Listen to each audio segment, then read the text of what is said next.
Olá, olá, olá, olá, olá! Essa bolsa é muito louca, eu amo essa bolsa. Esse é o trabalho que eu pedi para Papai do Céu. Tudo bem com vocês? Hoje, dia 18 de novembro de 2019, vou falar de um assunto muito importante, que é sobre a Lei 1952 de 2019, que foi escrita pelo senador Eduardo Braga, e ele trata de tributação, e essa tributação é sobre os dividendos.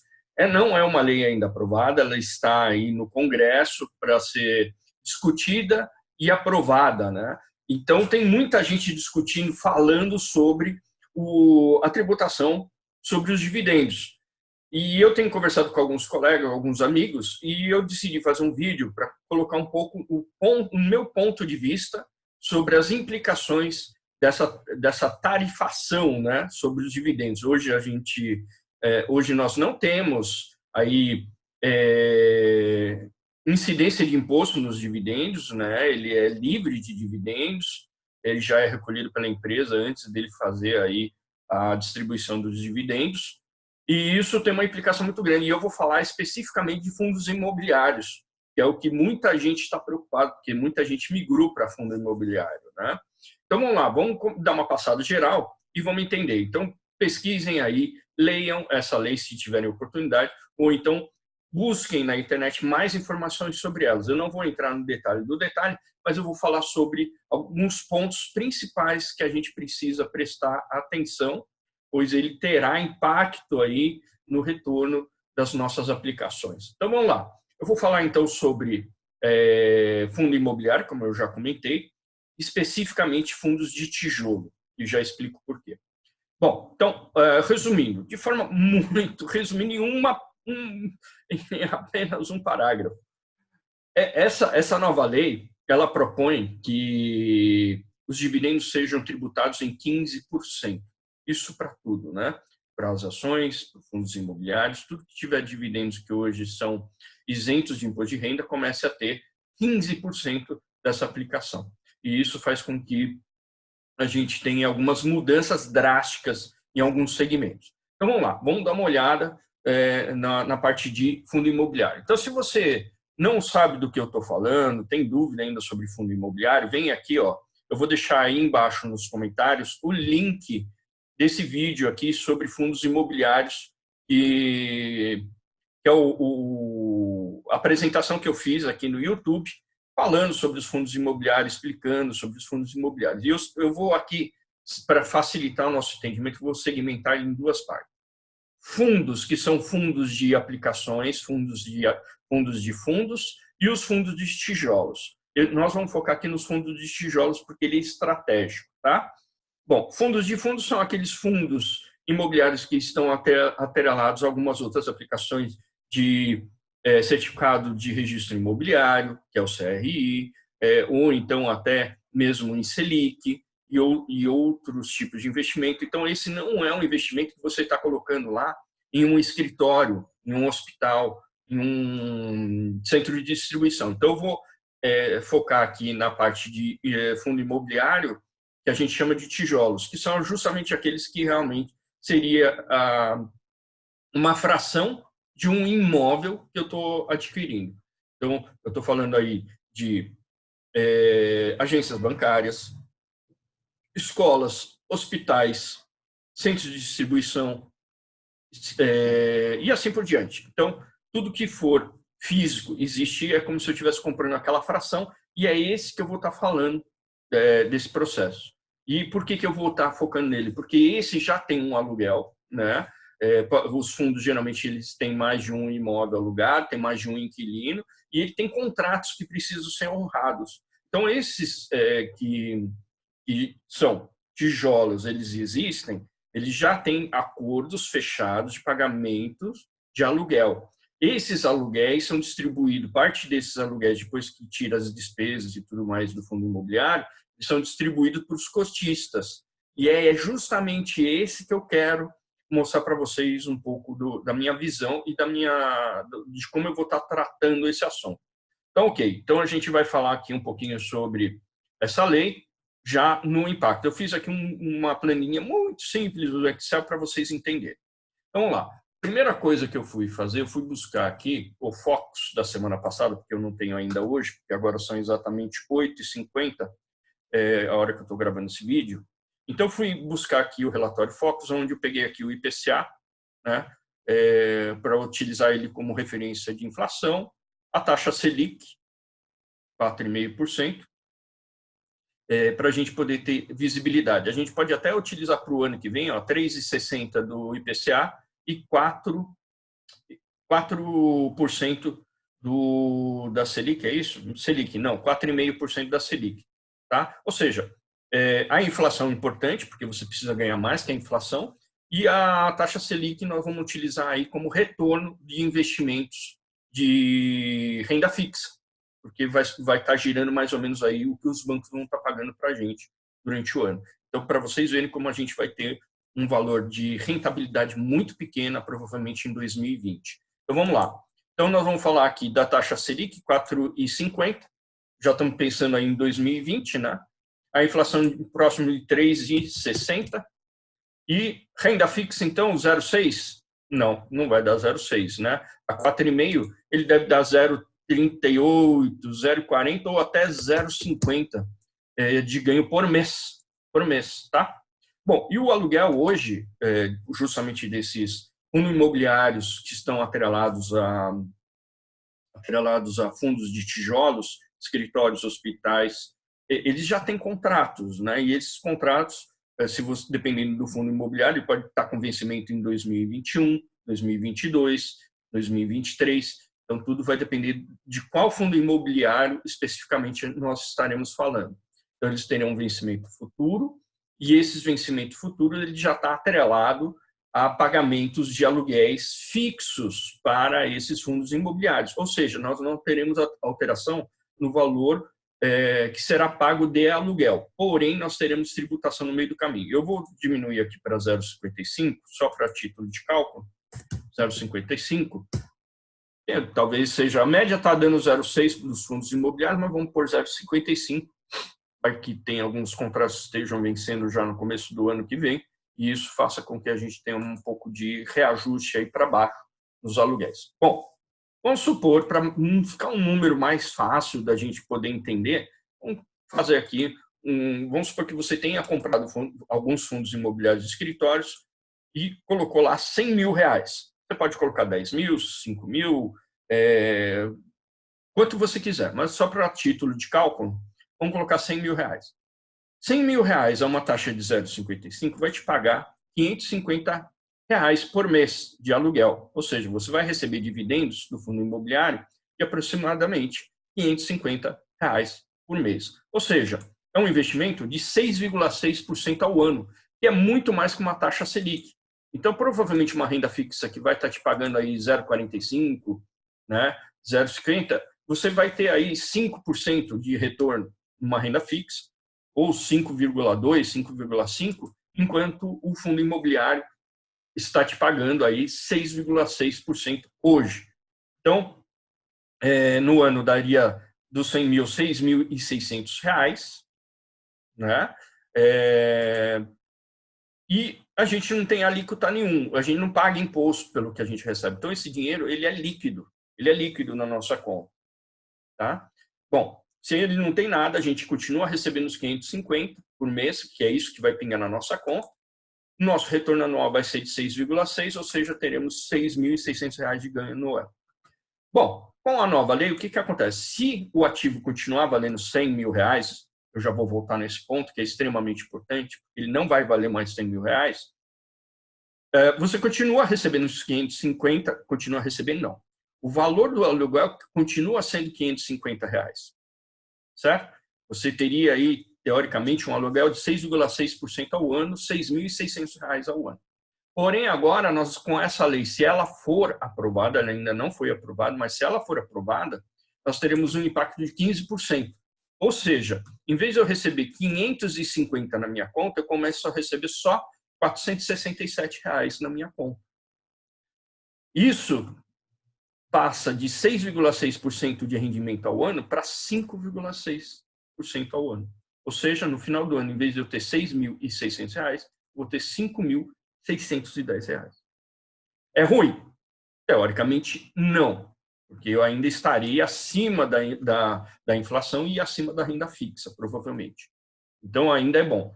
Qual é o problema? O problema é que nós estamos falando aqui de um imóvel que pode valer menos, ou ele pode ter um preço de mercado menor. Ou seja, na hora que sair essa lei, o que vai acontecer? Um monte de gente vai vender a sua cota, um monte de gente vai se desfazer por medo da sua cota, outro vai começar a cair o valor do ativo.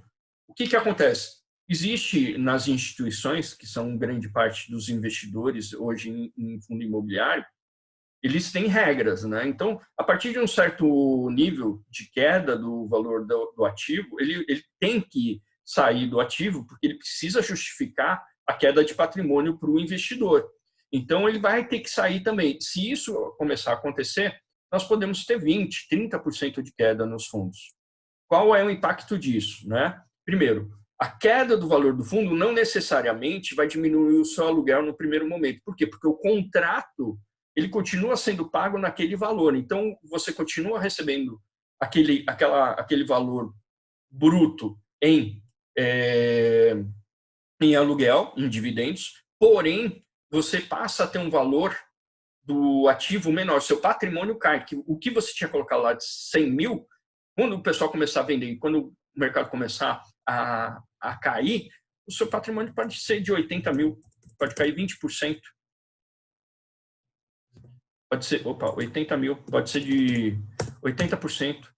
E se esse patrimônio cair em valor, significa o seguinte, você continua recebendo bruto 550, porém, no ano, ele aumenta, né? Porque já que o seu patrimônio cai e o seu dividendo se mantém, o seu valor de ganho por mês aumenta. Puxa, até, mas isso não compensa o valor de queda do fundo imobiliário. Pois é, só que aqui tem um ponto relevante. A hora que você tiver um investimento no mercado disponível que esteja pagando 8% contra uma renda fixa talvez de 5%, 4,5%, 5%, você vai para esse tipo de investimento. Então, provavelmente, volta-se a comprar esse ativo e ele volta a valorizar, né? Então, qual é a grande sacada? É saber o exato momento em que você deve entrar nesses ativos.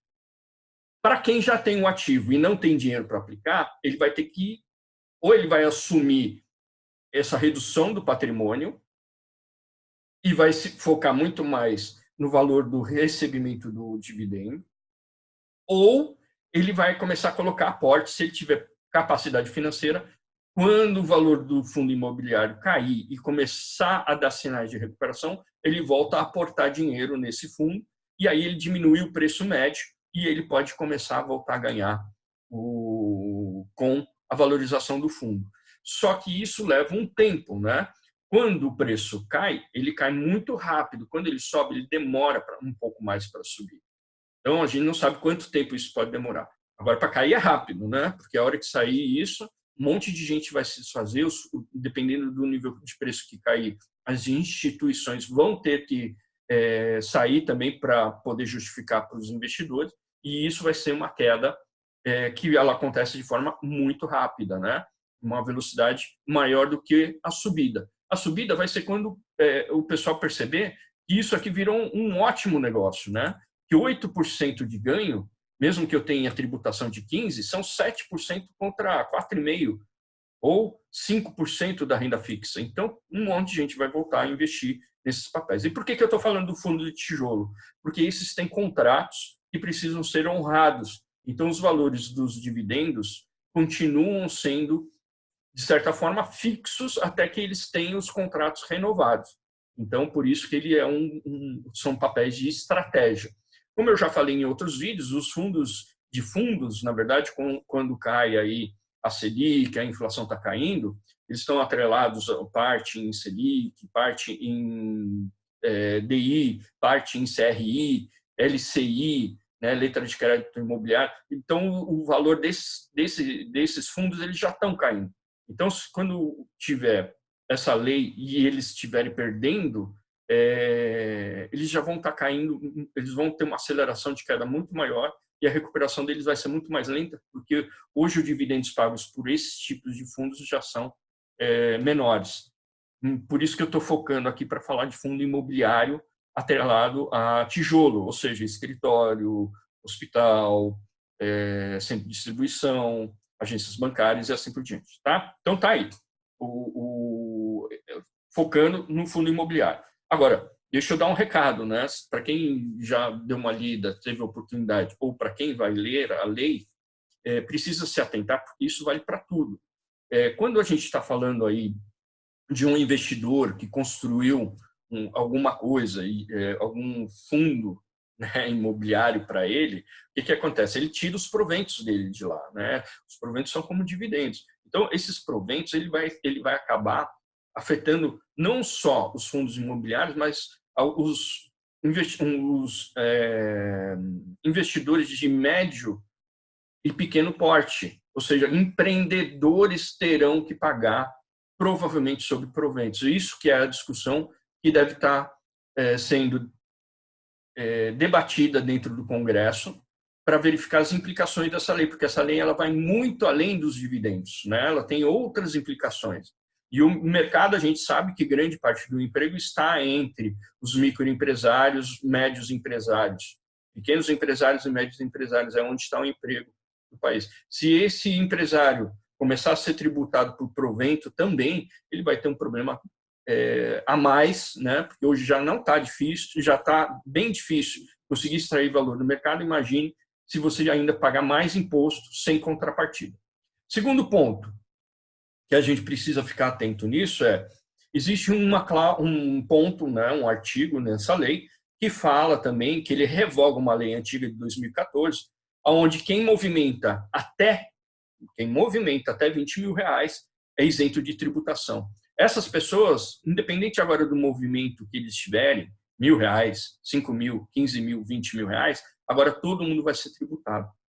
Então, a coisa muda de figura, né? Então, para quem ficava controlando, para não movimentar mais de R$20 mil, agora vai ter tributação caso essa lei seja aprovada na íntegra, sem modificação. Então, tem um monte de coisa para ser discutida. Eu não estou falando que ela já vai começar, não estou falando que os fundos vão cair, eles se tornaram um péssimo negócio. Não, eu estou falando para se atentar, porque isso está tramitando, está na Câmara para fazer aí a discussão, está na plenária para fazer a discussão sobre os pontos da lei. Vários pontos da lei podem ser alterados, a gente não sabe quais serão os pontos que serão discutidos por eles com mais foco para alteração ou não. Então, eu estou dando uma visão geral aqui, a minha visão do que pode acontecer e como, né, isso vai afetar os meus negócios, mesmo porque eu tenho fundo imobiliário, eu tenho uma boa parte em fundo imobiliário, e isso vai afetar meus fundos imobiliários, e eu vou ter que ter um plano, uma estratégia para eu poder sobressair aí quando tudo isso estiver ocorrendo. Então, eu já estou montando meu plano B, caso essa lei seja aprovada, e dependendo de como ela for aprovada. Quais serão os pontos relevantes dessa lei que podem afetar aí meus fundos imobiliários e como é que eu vou agir com eles. Então, tá aí a minha visão, é um vídeo mais sintético, né? Se você quer mais informação sobre essa lei, sobre os impactos, procurem na internet, leiam a lei, tem muita informação. Eu estou falando sobre impactos aqui, que eu costumo colocar aí no vídeo, na nossa vídeo diária. Então, muita gente aí também, colegas, tem fundo imobiliário, então só para dar uma racionalizada. Então, para resumir, nós vamos ter uma queda no recebimento dos proventos, dos dividendos, e podemos ter aí uma queda do valor patrimonial. Ele pode voltar a subir, só que a queda vai ser mais rápida do que a subida, só que a gente tem que ter estratégia para a gente compensar essa queda e essa perda dos dividendos. Uma coisa importante que eu não comentei é lógico que esses fundos imobiliários vão buscar performance para poder compensar parte dessa perda dos dividendos, né, com o imposto, porque eles vão viver de captação de valores para poder fazer mais investimentos. Então, esses investimentos são estratégicos para os fundos e ele vai ter que captar investidores. Então, alguma coisa vai ser regularizada durante o tempo, né? vocês já devem ter ouvido, o mercado se autorregula. Então, quando os preços dos fundos caírem, é lógico que ele vai ter essa subida pela consequência de ter um retorno maior. Então, muita gente que não estava vai voltar a aplicar aí nos fundos de imobiliários. Então, ele vai se autorregulamentar. Então, isso leva um tempo, por isso que eu estou falando. A queda ela é rápida, depois a autorregulamentação dele, né, e voltar para os níveis que ele tem que ficar, um novo nível, um nível mais acima, um nível mais abaixo.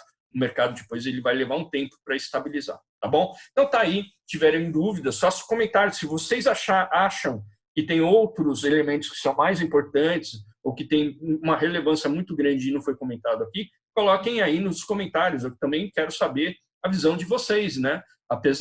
Mesmo porque a gente aqui estamos focando em fundo imobiliário de tijolo e ele tem um impacto que eu estou fazendo um comentário bem simplista para a gente racionalizar. Se você tem mais alguma informação que seja relevante ou que isso seja estratégico, comenta aí nos comentários do YouTube, eu vou ter o maior prazer de ler e conversar com vocês. Tá aí uma visão geral, vamos ver como vai ficar essa lei, se ela vai ser mesmo aprovada, né? Porque, pelo jeito, ela pode tramitar e pode ser recusada, ou ela pode ser colocada na íntegra, ou mudar, ou até piorar as condições de tributação colocadas aí, né? Então, fiquem aí atentos. Eu não estou falando se é bom ou se é ruim, só estou falando que a gente precisa se adaptar para sempre ter plano B para as novos pontos que vierem aí com o mercado. Então, gente, um grande abraço para vocês. Espero que vocês tenham entendido aí a mensagem.